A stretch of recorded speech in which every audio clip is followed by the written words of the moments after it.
সম্মানিত দিনী ভাই বোন, শুনুন, সবচেয়ে নিকটে হওয়া যায়।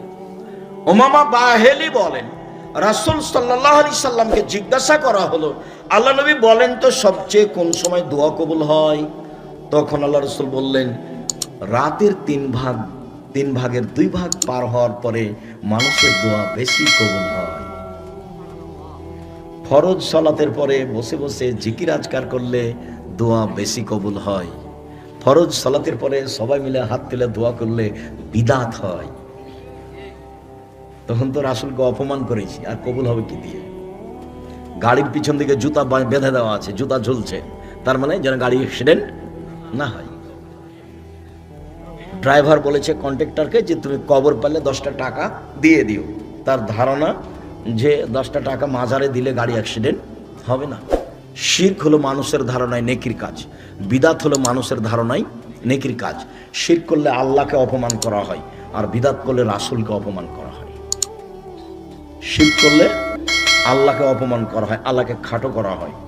আমাদের চাঁপাইনবাবগঞ্জে আমাদের মা চাচিরা বলে, ছি ছি ছি, জামা কলা খায় না বেটা, জামা কলা খায় না, জোড়া কলা খাস না বেটা, জোড়া কলা খেলে যমজ সন্তান হবে। তাহলে আমার মা চাচি বলতে চাচ্ছে যে কলাও সন্তান দিতে পারে। এর নাম শিরক, এর নাম আল্লাহকে খাটো করা। বিদাত ওটা একটা ইবাদত, মানুষের ধারণার নবীকে খাটো করা। সম্মানিত দিনী ভাই বোন, বলছিলাম রাসূল সাল্লাল্লাহু আলাইহি সাল্লাম বললেন, রাতের 3 ভাগের 2 ভাগ পার হলে আল্লাহর সবচেয়ে নিকটে হওয়া যায়। রাসূল সাল্লাল্লাহু আলাইহি সাল্লাম একদা বললেন, পৃথিবীর মানুষ শুনে রেখো, আকরাবু মা ইয়াকুনু রাব্বু মিনাল আবদে ফিল লাইলিল আখির, আল্লাহ সবচেয়ে মানুষের নিকটে হয়ে যান রাতের 3 ভাগের 2 ভাগ পার হয়ে গেলে। মুআয ইবনে জাবাল বলেন, রাসূল সাল্লাল্লাহু আলাইহি সাল্লাম বলেছেন, কেউ যদি ওযু করে রাতে ঘুমায়, ভোর রাত্রে যদি উঠে, যা বলবে সেটাই গ্রহণ হবে, যা বলবে সেটাই গ্রহণ হবে।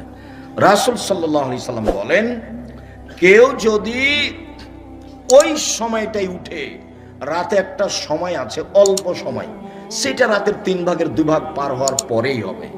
অল্প সময়ে যে যা চাইবে তাকে তাই দেওয়া হবে, যে যা চাইবে তাকে তাই দেওয়া হবে। মুআয ইবনে জাবাল এই কথা বলেন, জাবের রাদিয়াল্লাহু তাআলা আনহু এই কথা বলেন। সব সময়গুলি রাতের 3 ভাগের 2 ভাগ পার হওয়ার পরে।